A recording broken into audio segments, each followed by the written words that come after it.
Welcome to Nav Classes. If you are new to my channel or viewing my videos for the first time, then please do subscribe. Welcome to Nav classes. आज हम discuss करेंगे क्या concept है data representation के digital computers में और सब type के कंप्यूटर्स में। तो इसमें क्या होता है कॉन्सेप्ट, बेसिकली मैं बता देती हूँ। कॉन्सेप्ट्स होते हैं बाइनरी, डेसिमल, हेक्साडेसिमल, ऑक्टा, तो ये सब कॉन्सेप्ट्स होते हैं। तो इनको हम समझते हैं कि अगर हम डिजिटल कंप्यूटर की बात करें तो ये कॉन्सेप्ट क्या होते हैं। आज के लेक्चर में हम ये सभी कॉन्सेप्ट्स अच्छे से समझ रहे हैं, फिर नेक्स्ट लेक्चर में हम इनको कन्वर्ट करना सीखेंगे ईजिली। मेरे पास दो मेथड है, लॉन्ग मेथड और एक शॉर्टकट मेथड। तो दोनों तरीके से हम ईजिली किसी भी बाइनरी को हेक्साडेसिमल में या डेसिमल में और ऑक्टा को ऐसे एक दूसरे के साथ कन्वर्ट करना सीखेंगे कि कैसे करते हैं। इस पे एक क्वेश्चन तो ज़रूर आ जाता है आपके एग्जाम्स में। तो देखते हैं कंसेप्ट क्या है।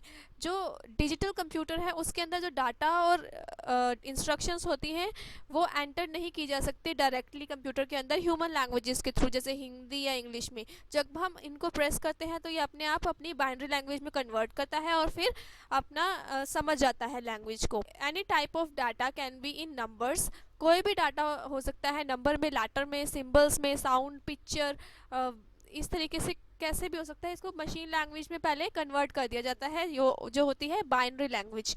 इसी वजह से ये इम्पॉर्टेंट हो जाता है कि समझना कि कैसे कंप्यूटर अपने अंदर ये लैंग्वेज को लेता है।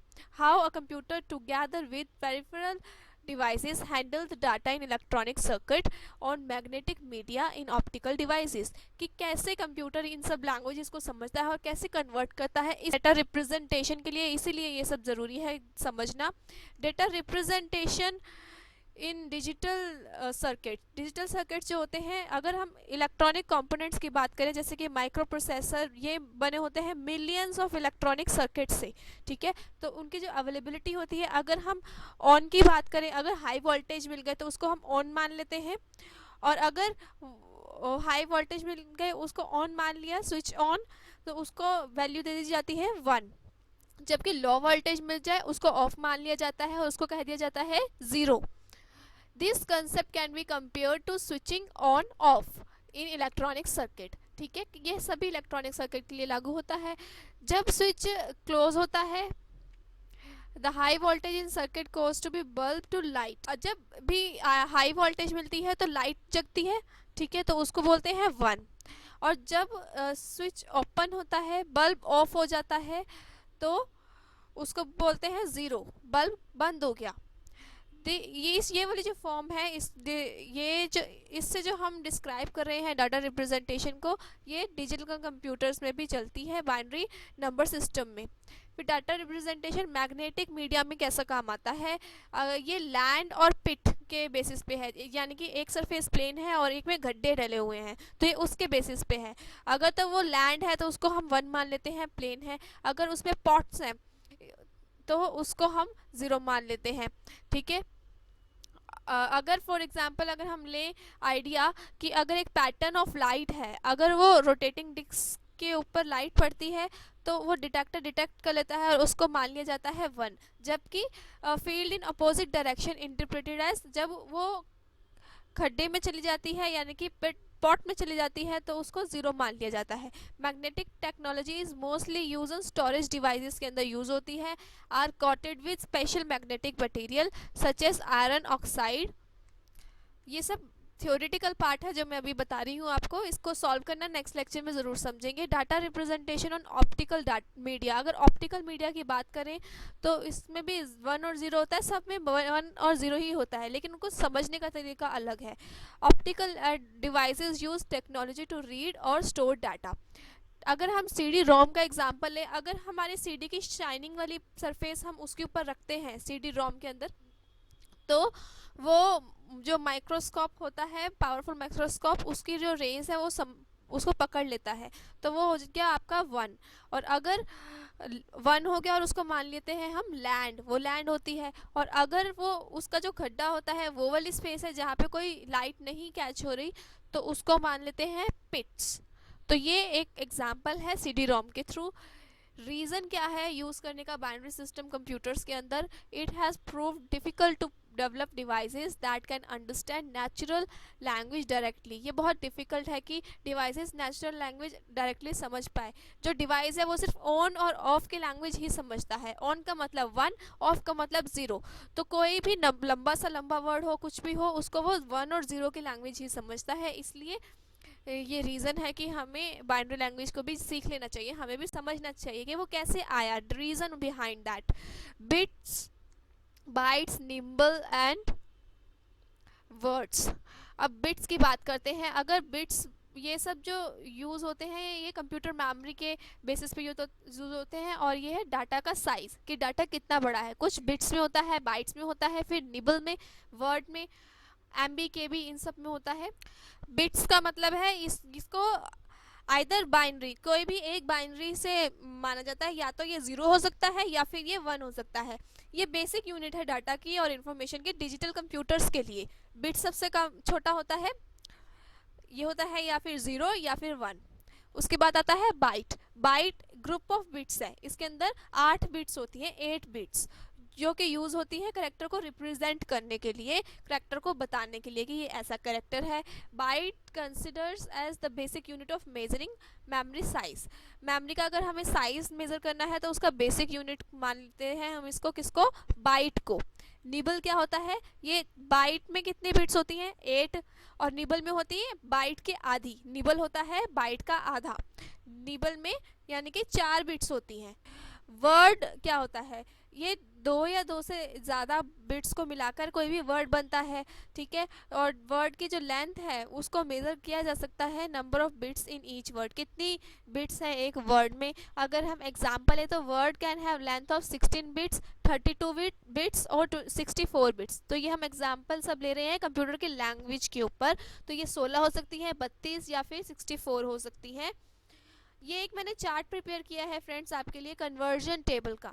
कन्वर्जन टेबल पे एग्ज़ाम में क्वेश्चन ज़रूर आ जाता है। अगर हम देखें कि किलोबाइट में कहीं भी से भी क्वेश्चन आ जाएगा कि किलोबाइट में कितनी टेराबाइट होती है, कितनी एमबी होती है, कितनी जीबी होती है, इस तरीके से आपके पास कहीं से भी क्वेश्चन उठ के आ जाता है। और ये भी आ जाता है कि 1 केबी कितने 2 द पावर कितना है उसमें। तो ये सब पावर्स के ऊपर भी कन्वर्जन टेबल के थ्रू क्वेश्चन आ जाता है। या फिर आपको दे दिया जाएगा कि 2 द पावर 18, तो उसका निकालोगे उसमें कितनी होंगी ये वाली बाइट्स या एमबीज या जीबीज। इस तरीके से क्वेश्चंस आ जाते हैं, घुमा फिरा के आते यहीं से हैं, ठीक है।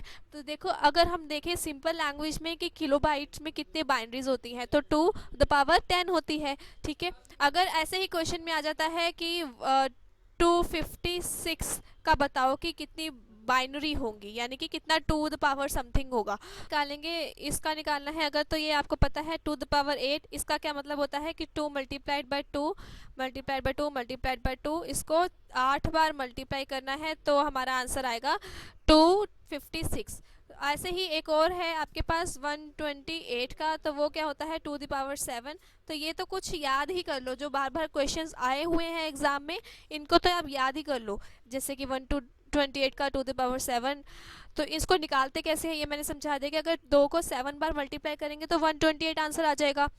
ऐसे ही 2 द पावर 3 कितना होता है 8, 2 टू द 4, 4 टू द 8, तो ये ऐसे आया 2 to the 4, 4 to the 8 is equals to 8, तो ये 2 द पावर 3 हुआ। तो इस तरीके से एग्जाम में क्वेश्चंस आते हैं, ठीक है। ऐसे ही किलोबाइट है, किलोबाइट में 210 होता है, फिर मेगाबाइट में 220 हो गया, 2 द पावर 30 हो गया गीगाबाइट में। और आपको ये भी पता है कि कौन सी छोटी है और कौन सी बड़ी है। सबसे पहले आ जाती है आपकी बिट, उसके बाद आ जाती है आपकी बाइट, उसके बाद आ जाते हैं आपके निबल, ठीक है।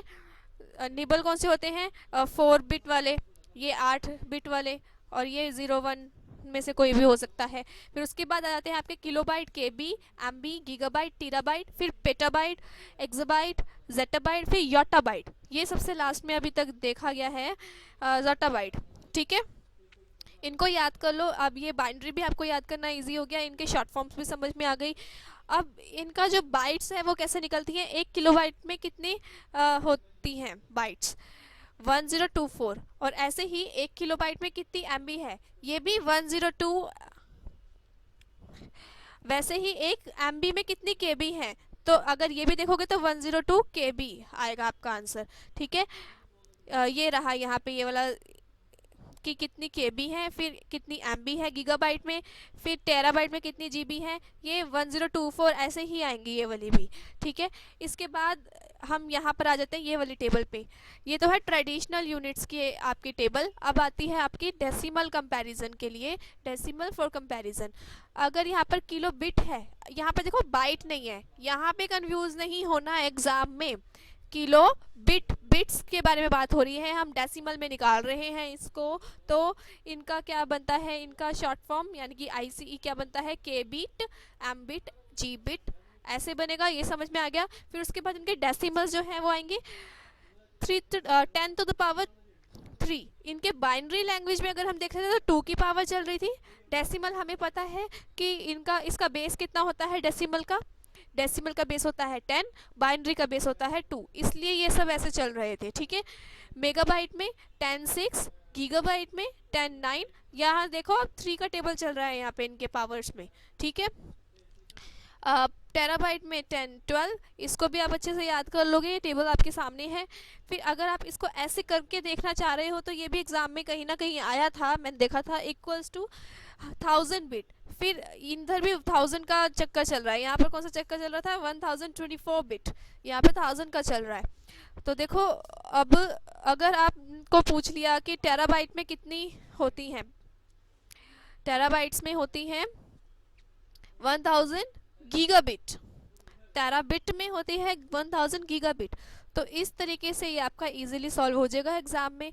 ठीक है, तो ये कन्वर्जन टेबल बहुत इंपॉर्टेंट थी। उसके बाद आपको ये अगर निकालना आ जाए एग्जाम में तो आप ये सब भी निकाल सकते हो कि आपसे पूछ लेंगे डायरेक्टली 2 the power 10 क्या होता है, तो आपको ये पता है कि किलोबाइट होता है, तो इजीली आप बता दोगे। और ये कितना होता है इसका नंबर, तो 2 को 10 बार मल्टीप्लाई करके आपका आंसर आ जाएगा। ऐसे ही 2 को 8 बार मल्टीप्लाई किया हमने तो 256 आया, 2 को 7 बार मल्टीप्लाई किया तो 128 आया, और 2 को 3 टाइम्स मल्टीप्लाई किया तो 8 आया। तो इस तरीके से ये पूरा टेबल आप याद कर लो, इसका यहीं पर स्क्रीनशॉट ले लो। अब देखो नंबर सिस्टम के बारे में डिस्कस करते हैं। नंबर सिस्टम क्या होता है, ह्यूमन बीइंग यूज़ करते हैं डेसिमल बेस 10 वाला, ड्यू डेसिमल होता है बेस 12 वाला। ठीक है, नंबर सिस्टम में काउंटिंग के लिए, मेजरमेंट्स के लिए। तो अगर हम देखें तो ये शायद जैसे फिंगर्स, हैंड्स की फिंगर 10 होती हैं तो इसलिए यूज़ करते हैं, और 2 बिग टोज और 2 बड़े टोज के लिए यूज़ करते हैं। तो ये एक लॉजिक है कि कैसे इस चीज़ की शुरुआत हुई। ठीक है, कंप्यूटर यूज़ करते हैं बाइनरी लैंग्वेज 0 और 1 वाली, बेस उसका होता है 2, हमने समझ लिया। और ये बने हैं बाइनरी डिजिटल कंपोनेंट से, इसको बोलते हैं ट्रांजिस्टर्स। ठीक है, तो जिनकी स्टेट थी ऑन और ऑफ, एक स्विच को ऑन करना है और ऑफ करना है। फिर अगर हम देखें तो हम हेक्साडेसिमल भी यूज़ करते हैं। हेक्साडेसिमल में बेस होता है 16। ऑक्टल भी यूज़ करते हैं, ऑक्टल में बेस होता है 8। ठीक है, ऑक्टल में बेस होता है 8 नंबर सिस्टम में, as compare to the binary system जिसमें सिर्फ बेस 2 ही होता है। तो ये सब बेस को कन्वर्जन का एग्जाम में क्वेश्चन आ जाता है। ये बेसिक लॉजिक आपको समझने की ज़रूरत थी, जिसकी नॉलेज होनी चाहिए। ठीक है, फिर है बेस, जो डेसिमल वाला बेस होता है 10 नंबर सिस्टम में, ये शुरू कहाँ से होता है, 0 से, 0 से लेकर 9 तक होता है। ठीक है, 0 1 2 3 4 5 6 7 8 9 तक होता है। इसको बोलते हैं डिजिट्स, इन सबको बोलते हैं ये डिजिट्स हैं। और इट यूजेस पोजिशनल नोटेशन कि ये कौन सी पोजीशन पे बैठे हैं वो ये यूज़ करते हैं। That is least significant digit कहाँ पर आएगा, मैं आपको दिखाती हूँ। अगर एग्ज़ाम में क्वेश्चन में आया है आपके पास डेसिमल वाला, इनमें से कोई एक ही होगा, तो मैं ले लेती हूँ 3 5 8 1। ठीक है, ये ले लेती हूँ मैं। ये इसका बेस है 10, बेस है 10। इसको हमेशा ऐसे लिखने की कोशिश कीजिए जब भी आप लिखते हैं। तो जो यहाँ पे होगा वंस, तो इसको हम मानेंगे लीस्ट सिग्निफिकेंट होगा right most, right most digit, यानी कि ये वाला, ये जो 1 वाला है ये होगा आपका लीस्ट। ठीक है, फिर उसके बाद उससे पहले जो होगा ये उससे थोड़ा सा ज़्यादा इसकी वैल्यू हो गई। Second right most digit is उससे थोड़ा बेटर, तो third right most digit is of order, so on. तो इस तरीके से लीस्ट मतलब कि सबसे कम इंपॉर्टेंस वाला, फिर उससे थोड़ी सी ज़्यादा इंपॉर्टेंस इसकी है, फिर उससे ज़्यादा इसकी है, और उससे ज़्यादा इसकी इंपॉर्टेंस है। तो इस तरीके से इसको देखा जाता है। ये 7 को मल्टीप्लाई किया जाता है 10 टू द पावर 2 के साथ, क्योंकि इसका बेस 2 है, फिर 1 के साथ और यहाँ पर 0 के साथ। तो इस तरीके से इसकी इंपॉर्टेंस यहाँ पर देते हैं, इसलिए हम यहाँ पर इनकी पावर्स ऐसे लिखते हैं। तो रीज़न बिहाइंड दिस पावर्स आपको समझ में आ गया होगा, इनकी सिग्निफिकेंसी। ठीक है, फिर हम समझते हैं जो बेस 2 होता है उसके अंदर सिर्फ दो ही होते हैं, एक होता है 0 और एक होता है 1। इसको बिट्स बोलते हैं और इनकी सिग्निफिकेंसी ऐसे ही पता चलती है। इसको हम सुफिक्स बी से भी डिनोट कर सकते हैं और बेस में 2 भी लिख सकते हैं। ठीक है, तो इस तरीके से ये डिनोट होते हैं। फिर हेक्साडेसिमल का बेस होता है 16 और ये कहाँ से स्टार्ट होते हैं, 0 से लेकर 9 तक होते हैं नंबर्स। इसमें ये एग्जाम में आता है फ्रेंड्स क्वेश्चन कि 0 से लेकर 9 तक इनके नंबर होते हैं। फिर उसके बाद ए बी सी से एफ तक होता है, तो इसको बोलते हैं हेक्स डिजिट। इसका एक डिजिट को क्या बोलते हैं, हेक्स डिजिट। और ये पोजिशनल नोटेशन है। अगर हम देखें तो ए का क्या मतलब है, ए का मतलब है 10 और 11 का मतलब है बी, 12 का मतलब है सी। अगर एफ का क्वेश्चन आया हुआ है किसी एग्जाम में ये वाला कि एफ का क्या मतलब है हेक्साडेसिमल में, तो ये क्या मतलब होगा 10 11 12 13 14 15 16। ठीक है, तो एफ का मीनिंग होगा 16। तो इस तरीके से ये सब निकलते हैं आपके हेक्साडेसिमल के केस में। तो इसका बेस होता है 16 और इसको हम एच से भी डिनोट करते हैं। कुछ जो प्रोग्रामिंग लैंग्वेजेस में इसको 0x से भी डिनोट करते हैं लास्ट में। तो इस तरीके से अगर किसी भी क्वेश्चन के आगे, अगर ये तो नंबर है, इसके आगे OX लिखा है, 0x लिखा है, इसका मतलब ये हो गया हेक्साडेसिमल का क्वेश्चन। तो इस तरीके से ये क्वेश्चन लिखते हैं। ये नोट्स अगर आपको डिटेल में समझने हैं तो आप मेरे ब्लॉग से ले लीजिएगा, लिंक डिस्क्रिप्शन बॉक्स में गिवन है navclasses.blogspot.in। मैं आपको बेसिक जो इम्पोर्टेंट है सिर्फ उतना समझा रही हूँ यहाँ पर। Conversion from hexadecimal to binary, इनके कन्वर्जन मैं नेक्स्ट क्लास में सिखाऊंगी। तो अभी हम पहले बेसिक समझ लेते हैं,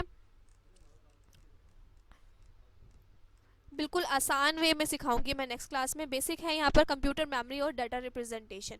कंप्यूटर के अंदर फिक्स नंबर ऑफ बिट्स होती हैं, जैसे कि n बिट स्टोरेज है अगर कंप्यूटर में, इसका मतलब वो कंप्यूटर कहाँ तक स्टोर कर सकता है, टू द पावर n तक स्टोर कर सकता है। तो इसकी स्टोरेज कैपेसिटी भी इसी से रिप्रेजेंट की जा सकती है। 3 बिट मेमोरी लोकेशन जो होती है उसको हम ये 3 से डिनोट कर सकते हैं। 3 बिट का मतलब कि जो नंबर डिजिट्स होंगे यहाँ पर 0 1 के, वो कितने होंगे 3 में, 3 3 के पेयर में होंगे।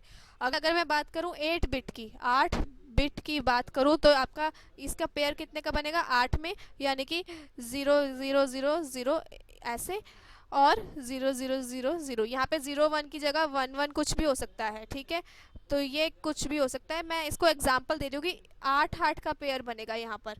ठीक है, और यहाँ पर 3 बिट के केस में 3 3 का पेयर बन रहा था। ये है एग्जाम्पल, क्या बात कर रहे हैं हम यहाँ पर। तो इस तरीके से क्वेश्चन आ सकता है आपको।